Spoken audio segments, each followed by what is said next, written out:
Bueno, pues ya estamos de regreso y como les adelantaba, estaríamos hablando a lo largo de toda esta transmisión, de la emisión, de pues esto que ha venido ocurriendo en el Tribunal Electoral, esta crisis que se ha vivido al interior del tribunal. Y para ello es que hago contacto en este momento con Javier Martín, profesor y coordinador de la licenciatura en Derecho del CIDE, para hablar de este conflicto.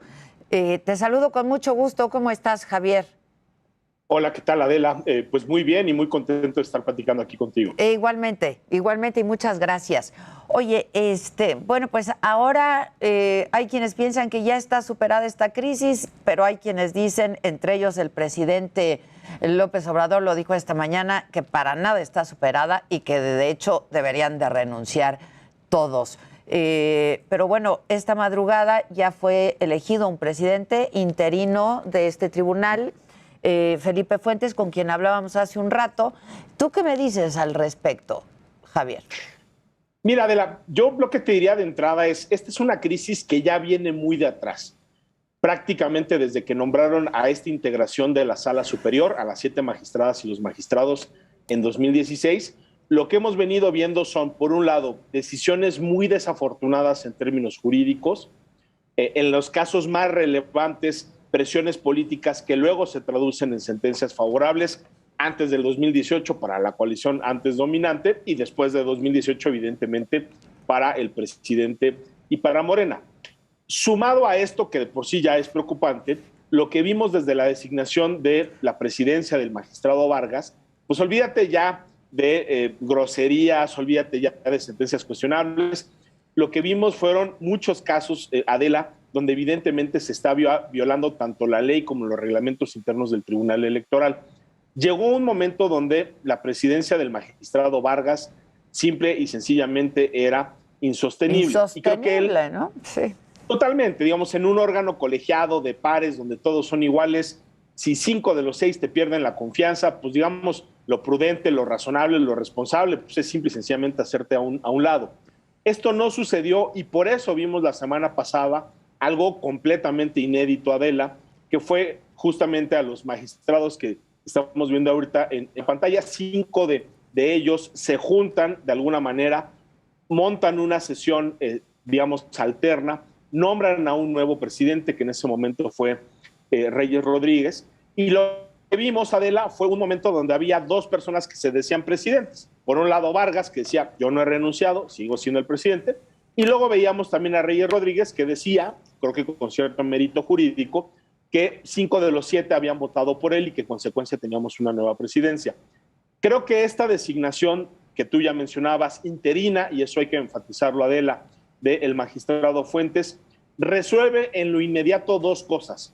Por un lado, pone por fin, digamos, un punto final a la presidencia de Vargas, que yo creo que eso era un imperativo y que era necesario bajo cualquier escenario para que esto siguiera funcionando. Y segundo, también nos resuelve este dilema de los 2 presidentes, porque a final de cuentas tanto Reyes como Vargas renuncian, ¿no? Más allá de cuál era el presidente en ese momento, y eso permite una solución, yo te diría, Adela, en el cortísimo plazo. En principio, Fuentes solo se va a quedar 3 semanas. Hasta el 1 de septiembre, ¿no? 1 de totalmente. septiembre. Entonces, ¿qué es lo que vamos a ver, creo, por desfortuna, Adela?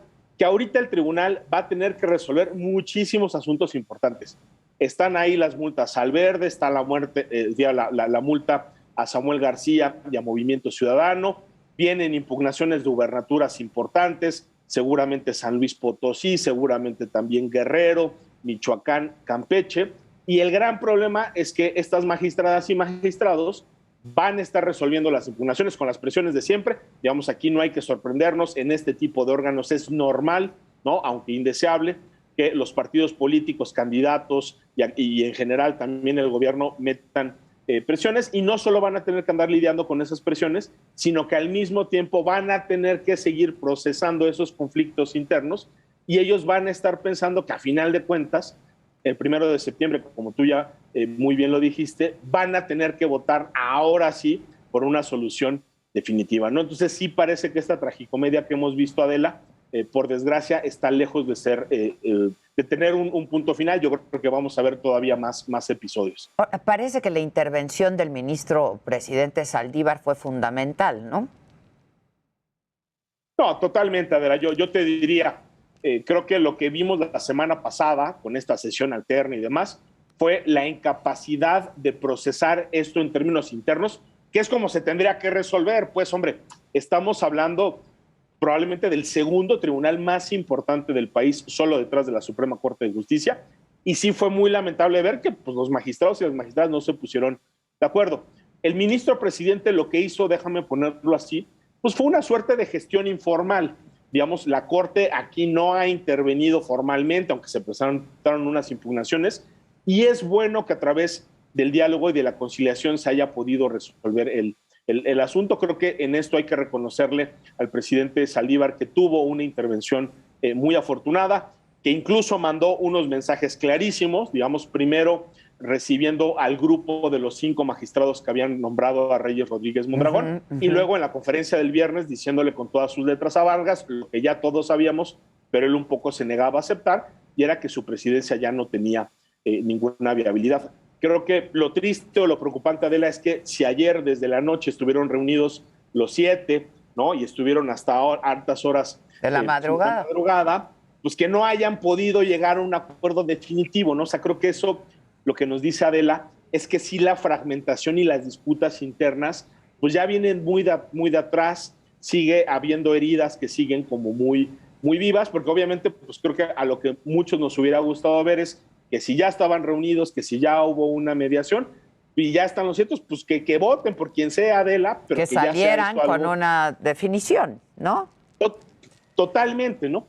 Esto que hace es patear el bote 3 semanas, ¿no? O sea, digamos, la semana pasada vimos pues prácticamente 3 presidencias, la de Vargas, la de por Ministerio de Ley de Yanino Tálora, y luego la de Reyes. Ahorita tenemos un interinato, luego en 3 semanas vamos a tener otro. Entonces podríamos llegar al absurdo de que en prácticamente un mes tendríamos 5 presidencias diferentes o quizá 4, ¿no? Y eso sí creo que, hombre, pues habla mal de nueva cuenta de un tribunal que tendría que ser ejemplar, Adela, que tendría que dar certeza, que tendría que estar resolviendo esas impugnaciones muy importantes y que tendría que estarle mandando, ¿no?, un mensaje muy claro a la ciudadanía de que los conflictos se van a resolver con base en la Constitución y la ley y no a partir ni de presiones externas ni de problemas internos.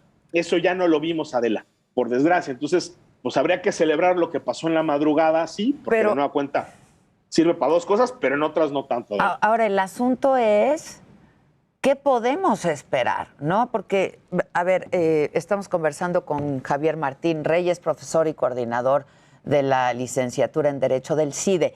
¿Qué podemos esperar, Javier? Porque tú decías, bueno, recibir presiones es normal, ¿no?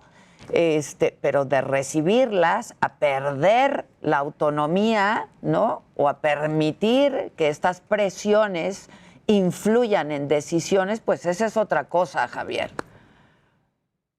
Y yo creo que ese es el gran riesgo, que es altamente probable, Adela. Vea, te pongo unos ejemplos muy rápidos. Esta integración, antes del 2018, fue la que subió al Bronco a la boleta. Fue la que echó abajo los lineamientos de cancha pareja, que en ese momento a quien más afectaban era a Peña y al PRI. Fueron los mismos también que no anularon la elección de Coahuila, a pesar de que se había acreditado el rebase tope de gasto. Entonces, ahí la política le ganó al derecho a favor de quienes entonces tenían la mayoría. Después de 2018, esta misma integración es la que le quitó la multa de casi 200 millones de pesos a Morena por ese famoso fideicomiso por los demás. Es la misma integración que le negó el registro al único partido de oposición nuevo que hubiéramos tenido, que era el caso de México Libre, y que en cambio le dio el registro a 3 partidos aliados y satélites del López Obradorismo.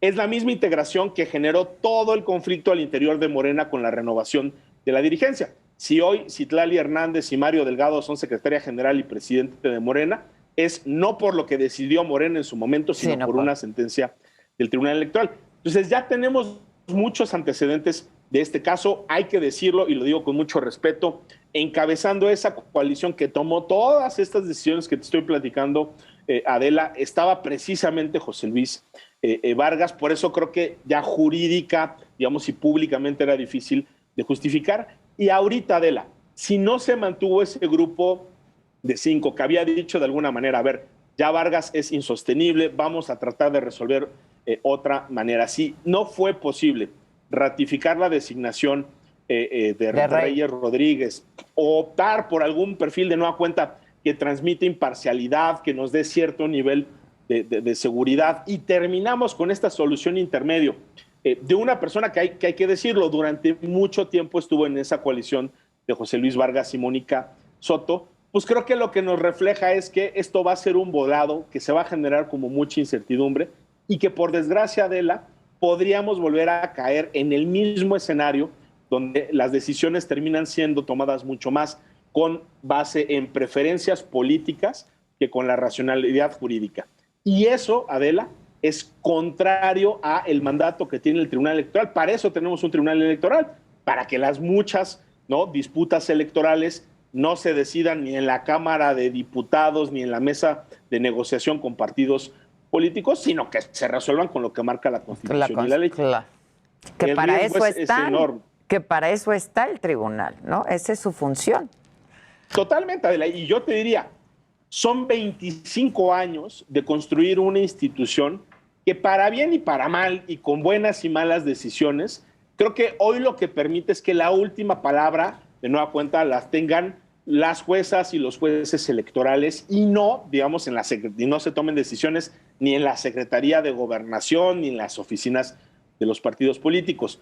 Yo mucho me temo también por lo que dijo hoy el presidente de la República, es que si estos magistrados no están a la altura, no resuelven bien las impugnaciones, y cuando digo resolver bien las impugnaciones, Adela, es que gane quien gane a partir de los méritos jurídicos. De acuerdo al derecho, sí, claro. Totalmente. Claro. Si no vemos eso, creo que lo que va a suceder es que se va a reforzar esa narrativa de que el tribunal no sirve para nada, de que está capturado, de que estos magistrados no están a la altura, y seguramente lo que vamos a ver son intentos que ya se anunciaron por hacer una reforma electoral que no solo borre del mapa al Tribunal Electoral, sino que de paso también se lleve al Instituto Nacional Electoral, porque también ya, digamos, el presidente y muchos sectores políticos nos han dicho que no les gusta este Instituto Electoral. Y yo te diría, en el caso del Instituto, creo que, aunque hay decisiones cuestionables, en su mayoría, Adela, lo que hemos visto sí es una defensa muy firme de la Constitución, de las leyes y del papel que tiene que tener al INE.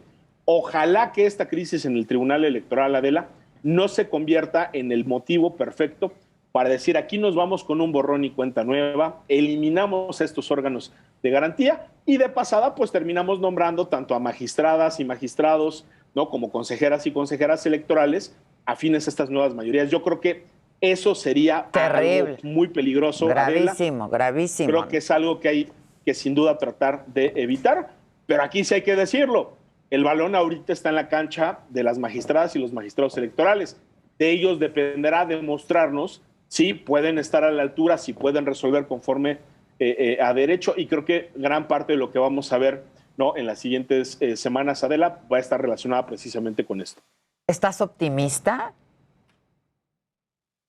Yo estoy un poco incrédulo, ¿no? Digamos, a mí, y lo digo de verdad y con mucho respeto, para mí fue una buena noticia que hubiera una coalición de 5 magistrados que le pusieran un alto al magistrado Vargas. Este es un magistrado que ha querido alterar votaciones en las sesiones del tribunal, que ha querido desaparecer literalmente acuerdos que se tomaron en el órgano más importante de vigilancia, que es la Comisión de Administración.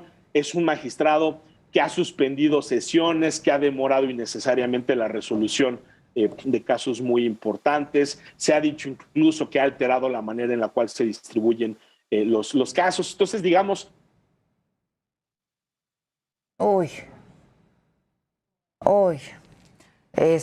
a ver si podemos restablecer el contacto, al menos para terminar con esto. ¿Sí? Javier, ¿ahí estás? Ya de vuelta, sí, de vuelta. Javier Martín, profesor y coordinador de la licenciatura en Derecho del CIDE. Lo hago en beneficio de la audiencia de radio para que sepan con quiénes estamos hablando, presentarte de nuevo. Javier, me decías, esto de la remoción de Vargas, por 5 magistrados. ¿Es legal? ¿Fue legal? Mira, yo te diría, Adela, creo que fue un caso de lo que los abogados diríamos es un caso difícil, ¿no? Por un lado, tiene razón el magistrado Vargas cuando él dice que si uno revisa la Constitución, la ley y los reglamentos, no hay nada que diga que el Pleno puede remover a su presidente o que se tiene que seguir determinado procedimiento. Ahí yo te podría decir, tenemos una laguna porque eso es algo que debería estar regulado y no lo está, ¿no? Por el otro lado, tienen razón los otros 5 magistrados cuando ellos dicen que la ley sí señala con toda claridad que ellos tienen la facultad de tomar todas las medidas que sean necesarias para garantizar el adecuado funcionamiento del tribunal. Y lo que ellos justificaron, creo que de manera convincente, es que sí hubo no una, no dos, no tres, sino una serie de decisiones que sistemáticamente estaban afectando el funcionamiento del tribunal y que era posible atribuirlas al desempeño de José Luis Vargas como presidente, ¿no? Entonces, ahí, déjame ponerlo así, sí había una base jurídica y legal para tomar esa determinación. Creo que las dos interpretaciones, Adela, son razonables, ¿no? O sea, digamos, y en un órgano colegiado, lo que sí te diría es, puede haber diferencias de interpretación, pero cuando hay diferencias de interpretación, Adela, pues el criterio que nos permite resolver cuál es la que tiene que prevalecer, pues es el de la mayoría. Y aquí es muy claro que una mayoría clara de 5 de 7 optó por esta segunda interpretación. Entonces yo diría, es discutible, hay argumentos de los dos lados, pero sí creo que es razonable defender lo que hicieron estos 5 integrantes. Ya, finalmente te pregunto, Javier, ¿tú percibes más intento de presión, intromisión desde el poder en esta administración que en anteriores? Bien, creo que es difícil hacer una comparación porque muchas de esas presiones nunca salen a la luz pública. Sabemos obviamente cómo funcionan ese tipo, ¿no?, de presiones en el más alto nivel.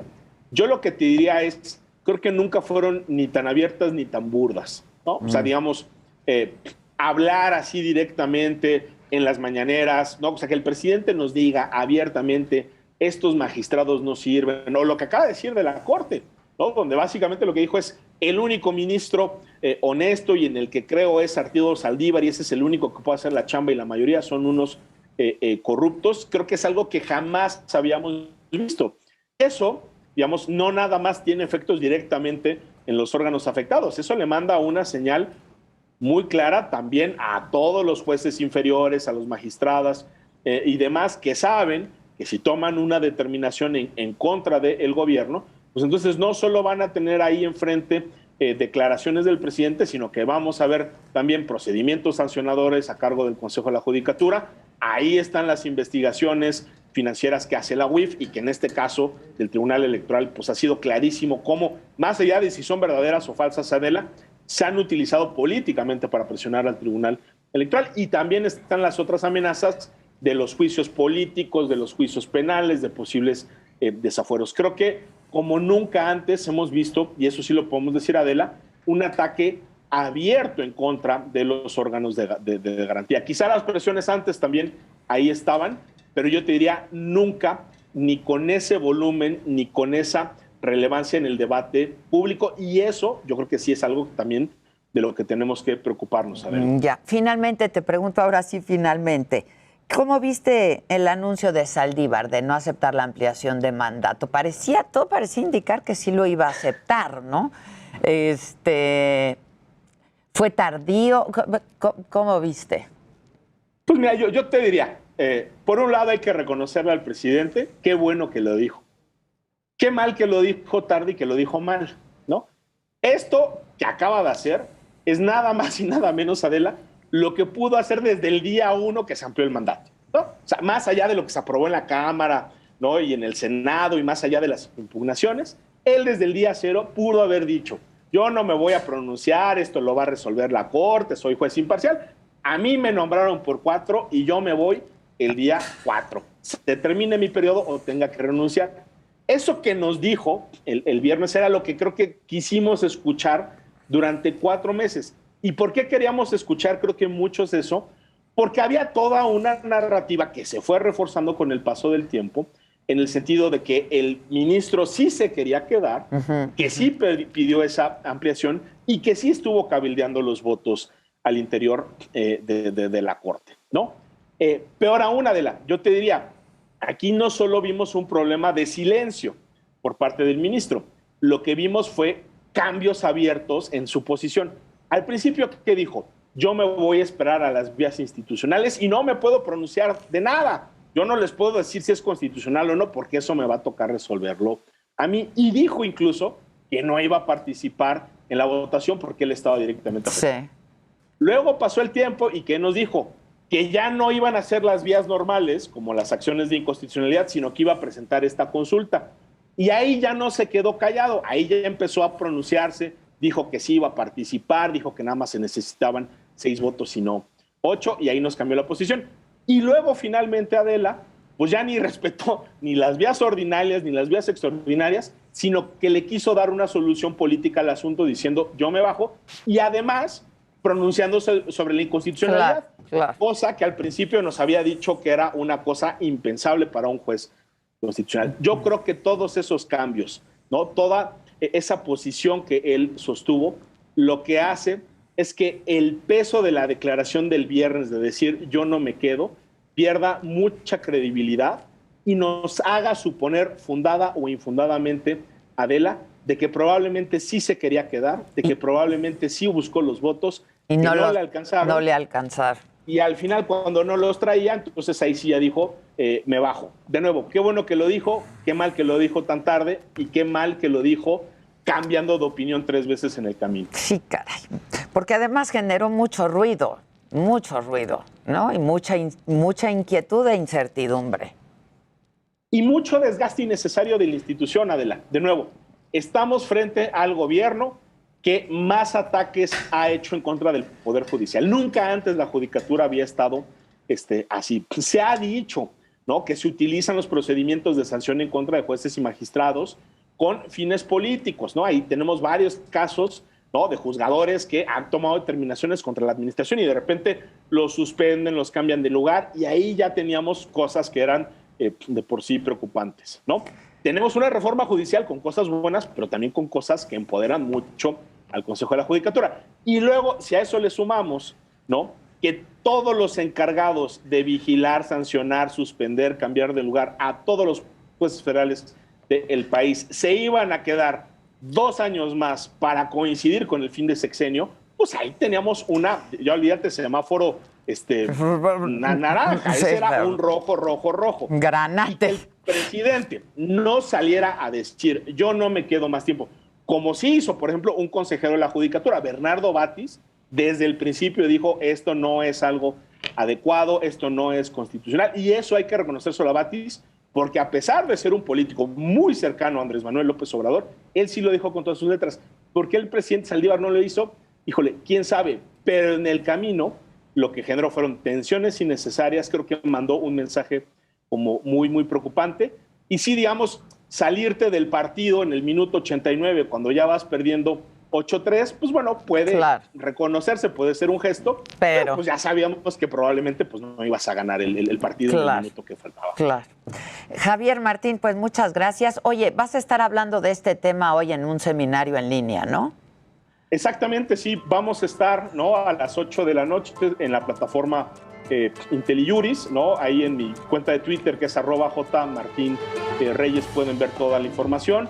Va a estar por ahí María Marván, que es una experta en temas electorales. Va a estar José Roldán Chopa, que también es un constitucionalista y administrativista muy reconocido. Y también Sergio López Ayón. Ahí vamos a estar platicando de esto. Quienes nos quieran acompañar, pues nos dará muchísimo gusto verlos por allá. Ahí estaremos, 8 de la noche en esta plataforma. Muchas gracias. Gracias, Javier. Al contrario, hasta Adela, la próxima. Igualmente, muchas gracias. Javier Martín, profesor y coordinador de la licenciatura en Derecho del CIDE. Vamos a hacer una pausa y regresamos con el Monton, ¿no? Monton Shot. Volvemos con eso. Trapear la cocina es difícil. Puedes tardar una eternidad limpiando la suciedad y los... A reserva de su mejor opinión, Su, ¿a qué hora tenías a Ricardo? Dile que si mañana, ¿no? Ya es mucho del tema, creo. Sí,